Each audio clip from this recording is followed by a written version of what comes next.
topic. Again, you have the source sheet in your chat. All right, is the first one becomes meteor because the second one, I'm not sure it's a tshuva, but it's a fascinating topic, so we'll do it anyways. But the first topic is flowers at funerals and wearing black, permitted or not. And the second is, what is the point of life? That's a good question. We'll cover that in 40 minutes. We're going to cover what his answer is. How about that? Chaim David Halevi. So again, these are tshuvos from Rav Chaim David Halevi, who's the chief rabbi of Tel Aviv, kind of a fascinating personality in 20th century Israel. But yeah, if we went beyond that, I think we need alcohol and maybe something stronger. But for this, we can calmly and soberly make our way through his tshuva. Sounds boring. I'd rather go with the alcohol. Rather go with the alcohol. So next time we go to Tzfat together, we'll get moonshine. On the next school, we'll get moonshine and Tzfat, and we'll really get into this. Okay, let's start with, so it is fast. I'll tell you a funny story. When I was in the city, so they had David Fishoff still is a sports and entertainment agent, and he has Ringo Starr as his client. So when his mother died, I guess Ringo Starr sent him the biggest wreath you would ever even imagine. It was like 8 feet tall, and they delivered it to the shul, and everyone went crazy because you can't have an 8-foot wreath at a funeral. It's just not Jewish. Right? We don't do flowers. That's not what we do. So they actually had to get like 2 of the custodial staff to carry this thing into the basement and hide it because it was like ginormous. The question is, was that actually necessary? I mean, we don't do it. Like, we don't do flowers. I once had a guy throw roses in his mother's grave. Then he turned around to leave, and I said, "Buddy, where you going?" He goes, "I'm done." I said, "No, come on back." All right, but flowers is like anathema. The black clothing, I think, is I think certainly more traditional accepted. People wear black to funerals. Right? Yes, I think so. I'll always choose a darker suit. Dark clothing. Right, not that I have, this is as light as they get, but you always choose a dark suit. You want to choose a dark gray or a black suit because black seems to be appropriate. But let's take a step back. I'll read you the question. The question is, right, we see a new custom, and that is putting flowers or even plant on the coffin, and at the grave. Right? It's also become very common to wear black in order to have, symbolize the mourning. And since this, we are getting this from the non-Jewish world, shouldn't this be prohibited because of uvechukoteim lo telechu? Where the Torah says that we should not walk in or copy, mimic, walk in Gentile ways, right? If we got it from them, so maybe it should be usher, right? What's fascinating, I think, though, and I'm not sure how sociologically this developed, because this is a sociological development, not a halachic one. We're totally fine with the black clothing, and we freak out at the flowers. Right? That's just, I'm not sure how that came to be, but it certainly came to be. So should this be a problem? Should this not be a problem? Right? Which really becomes the question of, what is the issue of uvechukoteim lo telechu, and what are the parameters? I mean, it can't be that every single thing that comes from the non-Jewish world we're going to prohibit, right? Because then everyone would have to take their black hats off. Bumrah of the week, right? The streimels, right? Those didn't come from Moshe Rabbeinu. That would have been really awful. God, that would have been hot. That's, Polish, Ukrainian, Russian, hats. So where's the cutoff line? We've discussed this in years past, but I think when we were still in the apartments, I think one Friday night we talked about this in the context of Thanksgiving, right? Which is, where it came up, but that was already a long time ago. So I'm going to walk you not through the whole topic, but through his tshuva. He says as follows. Number one, v'chukoteim lo telechu is an absolute Torah prohibition. Right? We shouldn't mock it. We shouldn't toss it aside. It is a prohibition.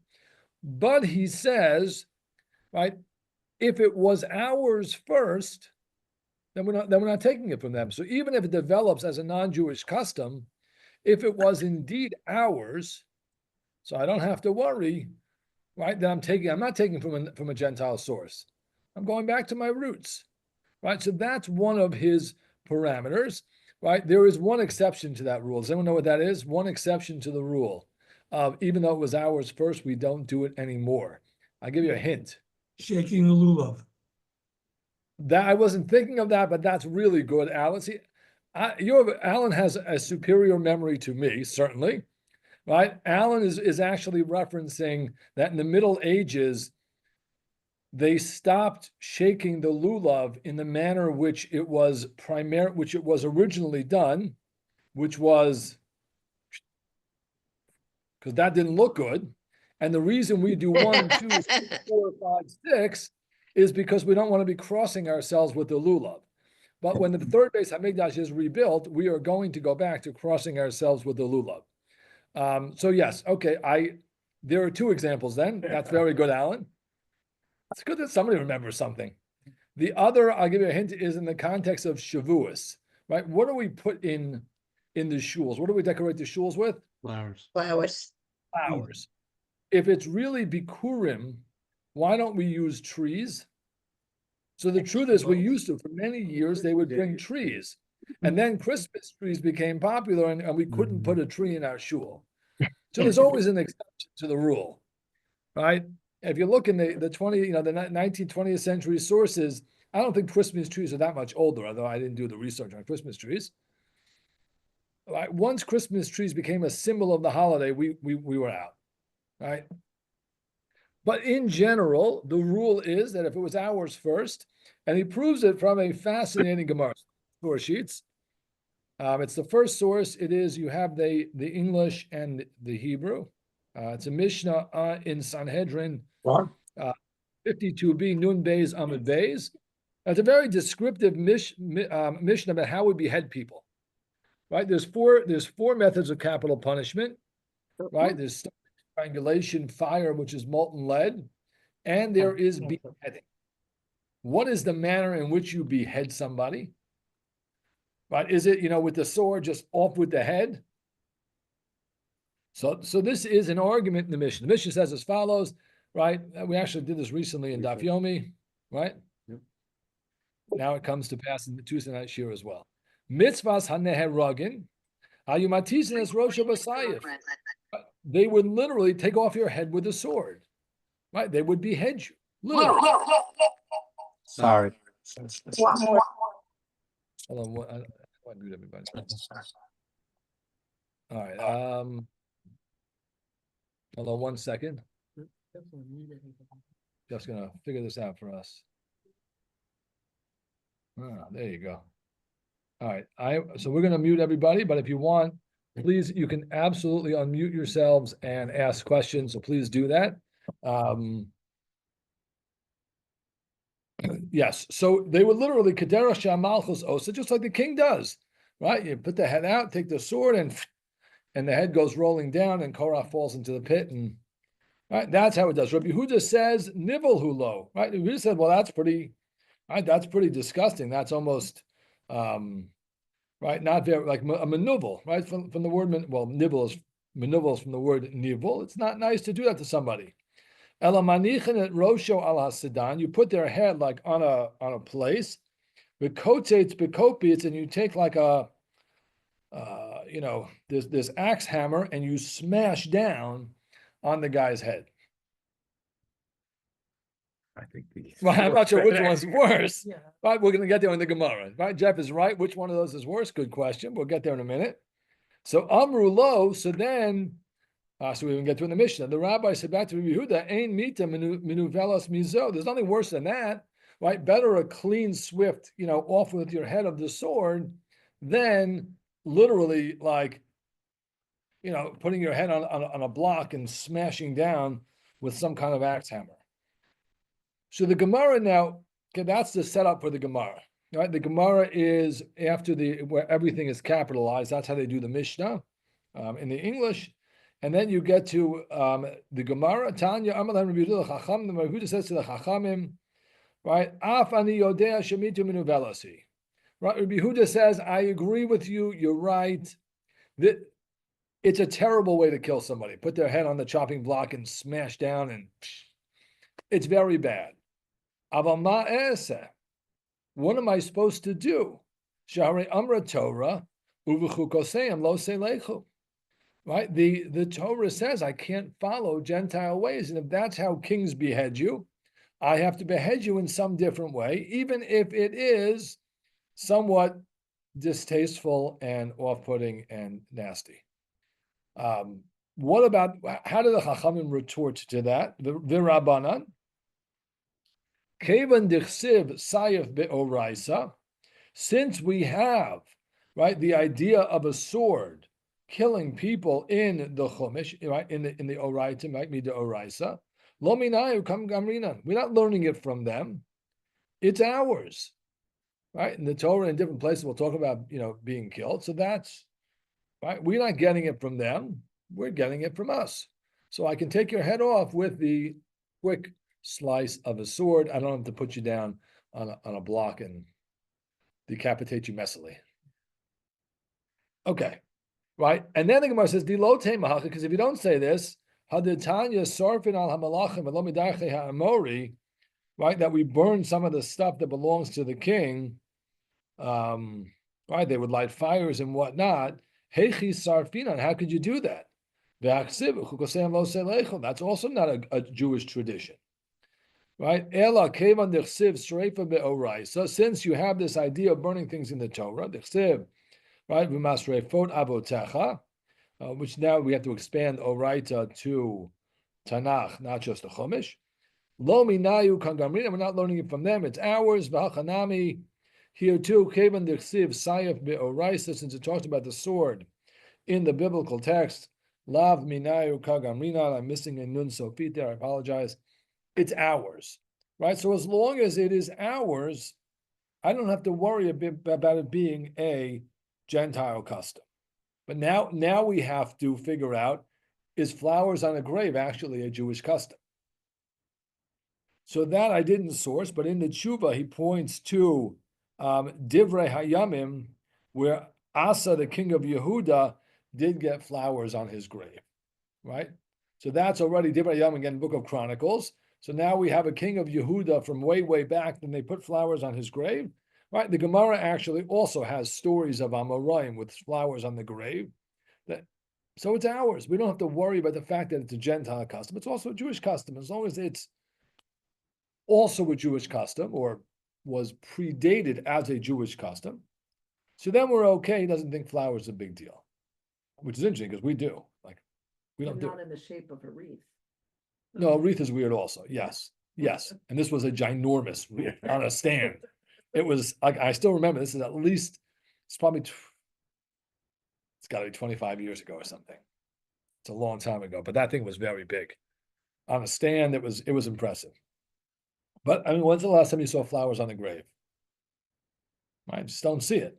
But he thinks that it's mutter, right? What is the second? There's another, when we talk about parameters of Chukas Hagayim, and this one is actually the more relevant one for most discussions of Chukas Hagayim, and that is, right, where does it come from? Right? If it comes from an idolatrous source, then we have a problem. Right? I'll give you a good example, and that would be Halloween. Right? Halloween is definitely not practiced today as a pagan or Christian holiday by most people who practice it. I think that we can agree. Right? Trick-or-treating is not egg throwing, right? Egging somebody's house is not a Christian worship method. It's an annoying thing that, one of the first years we were in the house, the windows got egged. It's hard to, and it's the den, but it's the second story. It's hard to get up there. We had to wait for a rain. Gotta wait for a The good rain price for of it to. eggs, it's not gonna happen anymore. What was that? With the price of eggs, that won't happen anymore. That's true. Maybe that's right. Maybe this Halloween you'll get a lot less eggs because eggs are through the roof. Um, so that's a good example where it came from an idolatrous source, and therefore it's a problem. But what if it comes from the outside world, but it's not a terrible idea? It's not an idolatrous source. It's not a terrible idea. Is that really under the prohibition of uvechukoseim lo seilechu? Right? And here, Thanksgiving is a perfect example. It's not a religious holiday. It seems to make a decent amount of sense, right? Have some gratitude. This country has been very, very good to Jews. We hope it continues to be that way, right? We certainly hope so. But you have gratitude. It's not religious. Makes some sense, right? So what about that kind of a case? If you look in the Shulchan Aruch, right, which is the second source, right? Here he says as follows, right? You have to. The problem with the Bar Ilan is now they're on edition 32. So they have so many commentaries because they keep adding them to sucker you into buying the new version. That you have all these extra letters that print. Those are like the links on the program on the computer. When you click on the letter, it pops up the commentary. Here it's just very annoying to read. But it is what it is. I'm not sure how to do that otherwise, right? But it says holchin b'chukas. You have the English also, right? Holchin b'chukas ha'oved kochavim. So ein holchin, right? You can't walk in idolatrous ways, right? Below medamin lahem, and we don't compare ourselves to them. We don't try and mimic them, right? Lo yilbash malbush hamayuchad lahem, right? You can't wear specific goyish clothing, right? Below yigdal tzitzis rosho kmo tzitzis rosham. Again, the haircuts. Below yigalech me'at stadim me'aniach haser be'emtza. That's a mohawk, right? You can't shave the sides and leave the top, or right? Certain haircuts were no good. Right, you can't go around from ear to ear. Right, fourth line below Yibanim Ekamos Kibinyan Heichalo Shalav Kochavim. Right, you can't build your shuls like churches, etc. Now, if you look at the fifth line where it says Haga, in the English, it's the second page where it says Ramah, and it becomes almost like an italic font. The Ramah says as follows. Ella moved b'malbushav uv'shar masav. You should be different in clothing and the rest of your actions. Most important line here. V'chol ze'ena aser. This is only prohibited.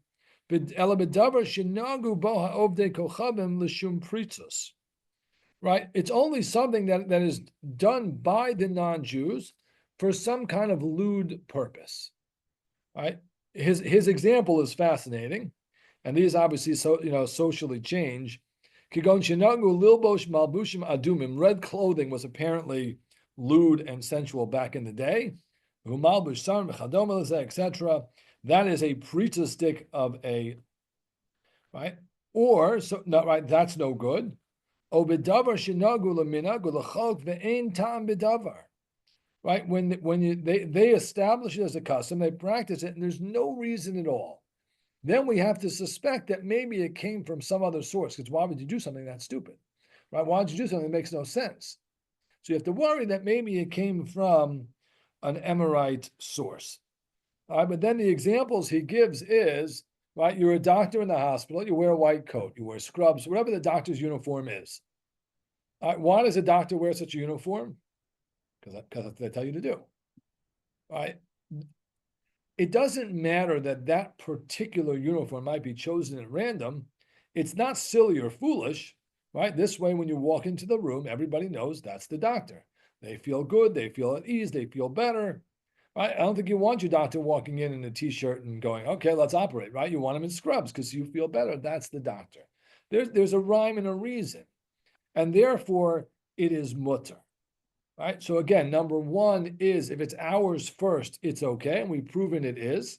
Number two, if it comes from the outside world, but it's not idolatrous and it makes sense, and it's not for some lewd whatever purpose, then it doesn't fall under the prohibition in the category of uvechukoseim lo seilechu. Is there a good reason to put flowers on a grave? What do we think? None. You don't like flowers? They die. Well, then maybe it's very symbolic. It's more for the person who's bringing it, obviously. There's a joke, and maybe it's not really germane, but there's a joke about somebody who went to a cemetery and somebody next to her had Chinese food about the grave. And they said, when he's going to eat the Chinese food? And he said, the same time he's going to smell the flowers. So I'm sure it's really for the person who's presenting it, obviously, because Right. there's no connection Well, with. I think flowers are somewhat more honorable than Chinese food. Right. Right? I mean, I agree. I think there's something nice about, like, listen, why do we bring flowers to people's houses? They're going to die.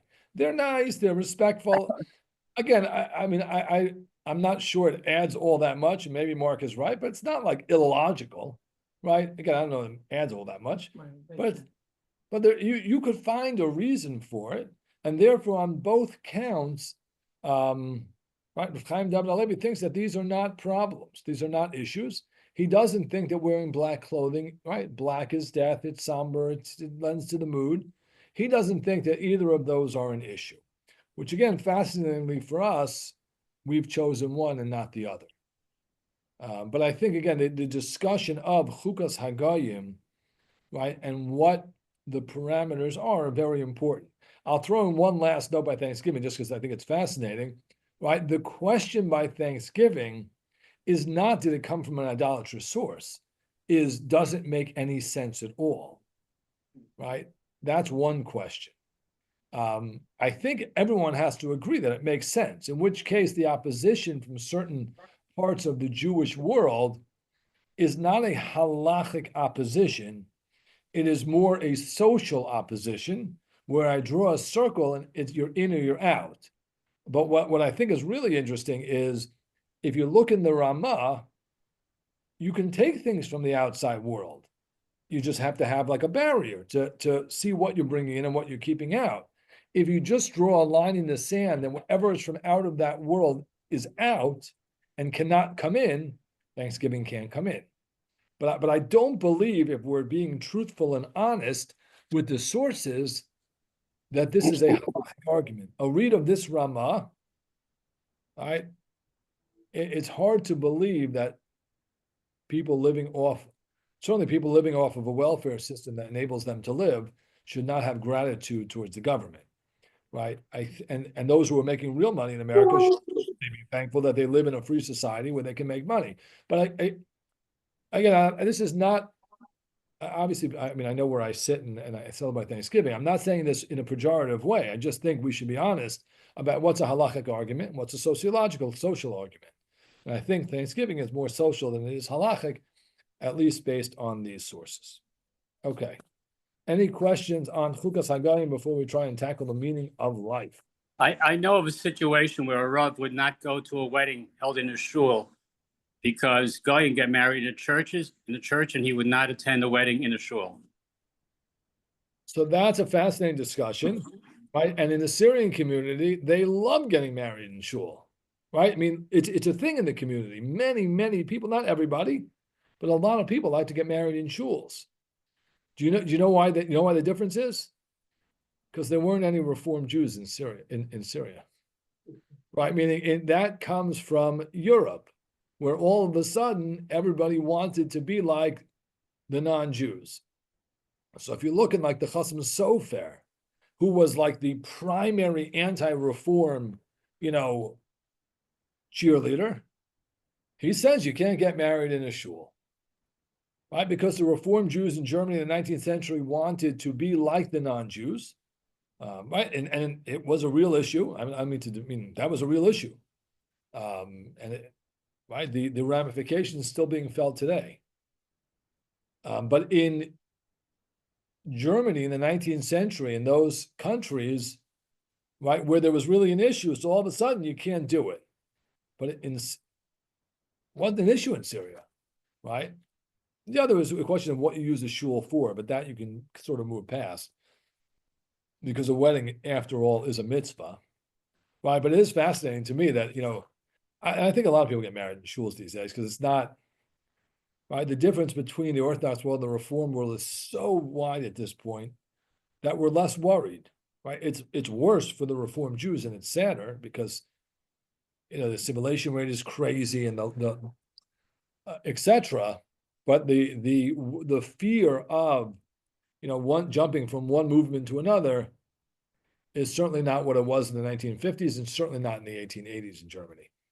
But yeah, I mean, that's where it comes from, right? Where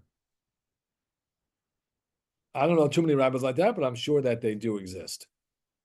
Okay, this is a staggering question. His answer doesn't do it justice, but I couldn't help. I couldn't help myself. Ready for this? This is the question, right? I have difficult thoughts, challenging thoughts are bothering me lately. What is the purpose of life? Ma ta'am hachayim. For what in the world purpose are we born and do we die? Right now, this person obviously didn't have such a good life, because it says if you take together all the good times in our lives, they're a fraction of a percentage of our lives. I hope that's not us. I hope that's not us. This is somebody who clearly is not having a good time of it. Or somebody who didn't read Kohelet. Or yeah, but if she's describing life experience, could you imagine? Listen, everyone has challenges, and there are tough things that happen in our lives, but right, it says lo yagia achuz katan echad mimei chayav. Like not even 1% of your life is positive. That ain't a great life, right? You hope it's a lot bigger percentage than that, right? Despite challenges and tough things that we all go through, I hope the good times are not 1% of your life, right? And then this person says, right? We don't know. We have no idea if this is a male or a female. It doesn't really matter. Death itself, right? This terrible, fearsome, occurrence. What is the purpose? I would be very thankful, says the questioner, if you will enlighten me in the hashkafa of the Torah in this painful matter. I guess good for him for responding. I'm not sure what the answer to that, right? Maybe a referral to a therapist is a good idea. No, I mean, I don't mean that as a joke. I mean, if somebody came to me and said, I'm 99% of my life is terrible, I would probably try and get them some serious help. I think that would be the best move. Listen, maybe he did that. This is what's printed in the Chuvos. What would you answer this person? Right, it's I don't even know, like you never know where to begin.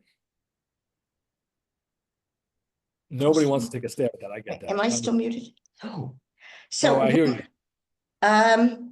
I guess you could quote from the end of Kohelet. You could quote from the end of Kohelet, right? That's probably where I think I would go. I would agree. He goes to the Zohar instead, which I wouldn't go to because I don't know anything about it. Right? Not in my wheelhouse, as they say. So again, it's almost impossible, as Jeff kind of joked about before, to get a full answer in a page. It's a page and a half. The tshuva is a page and a half, right? Kohelet's 12 chapters, and you're still scratching your head at the end of it. But I will share with you what he has, and then I think we're gonna have to call it there. So he quotes from two interesting pieces in the Zohar. One of them is on your source sheet, right? This is a piece from the Zohar in Shlach. If you like the Hebrew, it is there. I'm going to read it in English and hopefully do a decent job translating.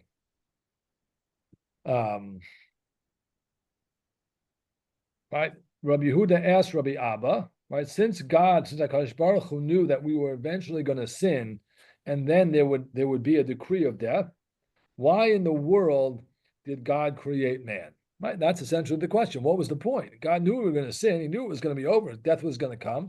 Right, referencing certainly the beginning of Bereshis. Branson. right? And that right, that's written in the Torah, the idea of death and what was before, right?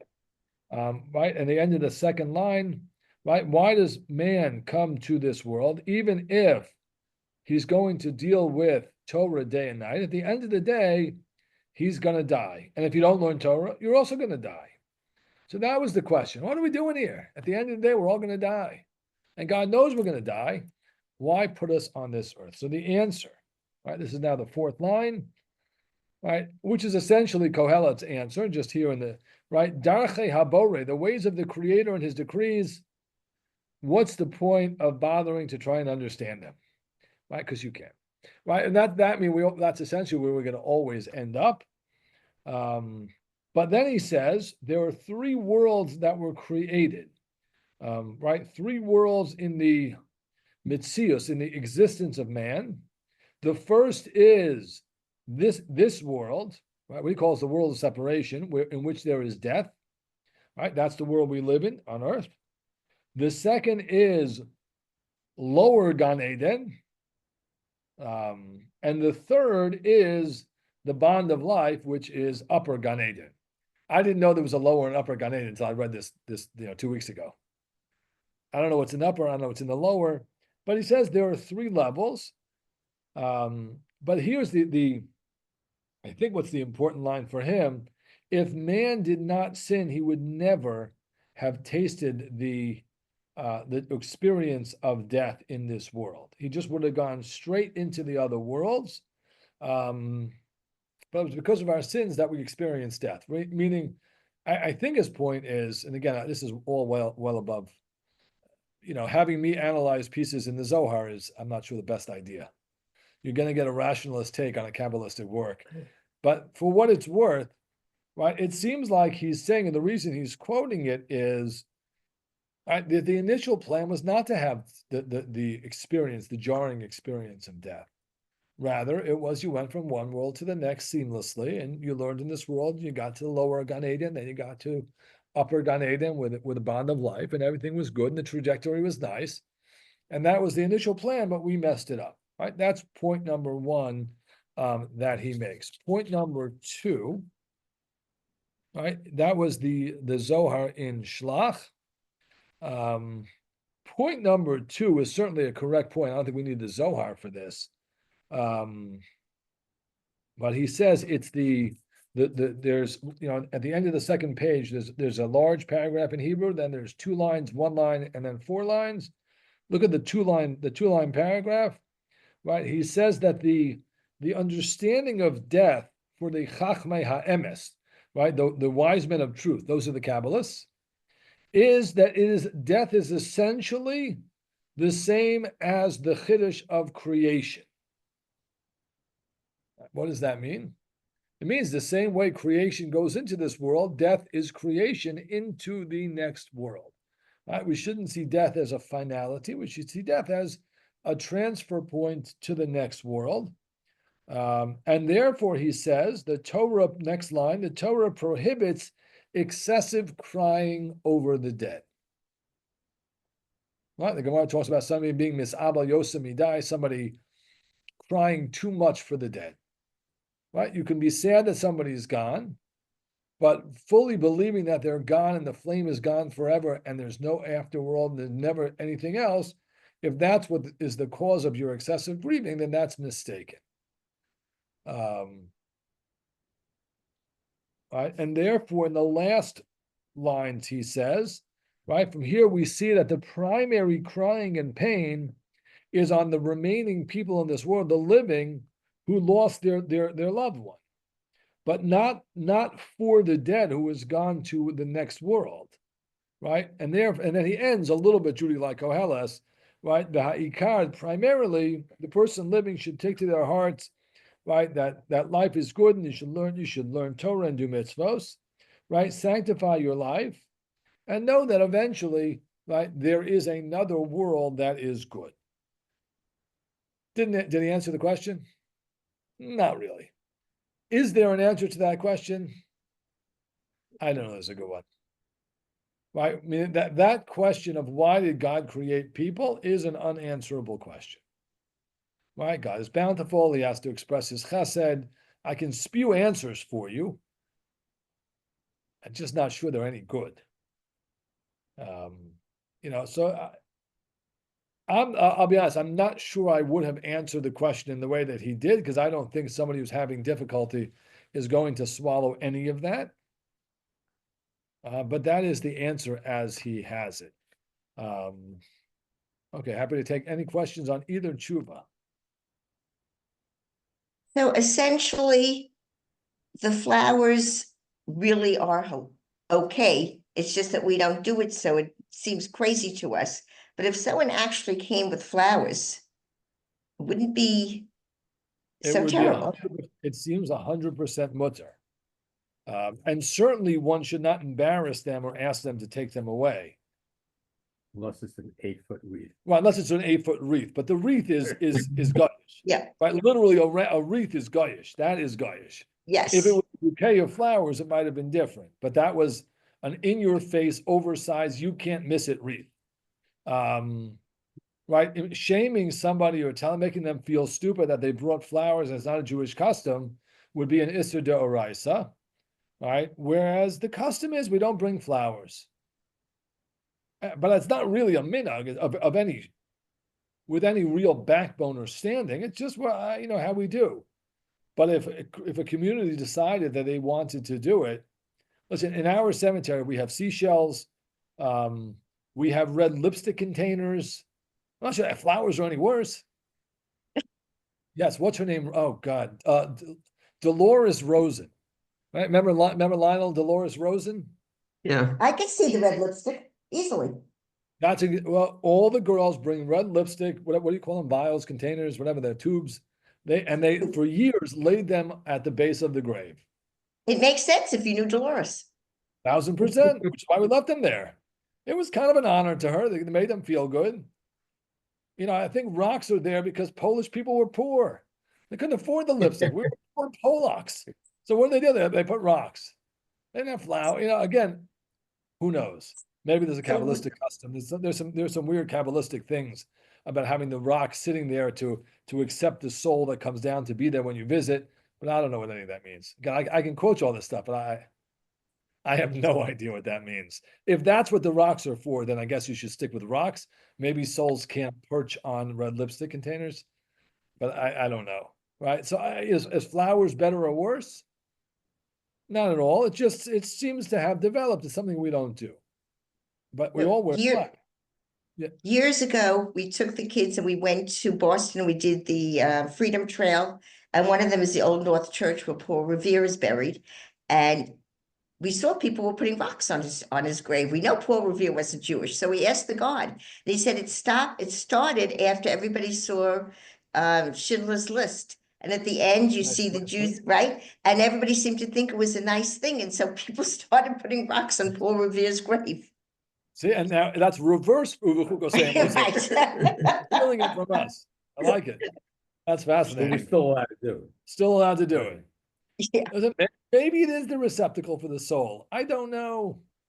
I don't I think thought so. it was to keep them down so they wouldn't come up and haunt you.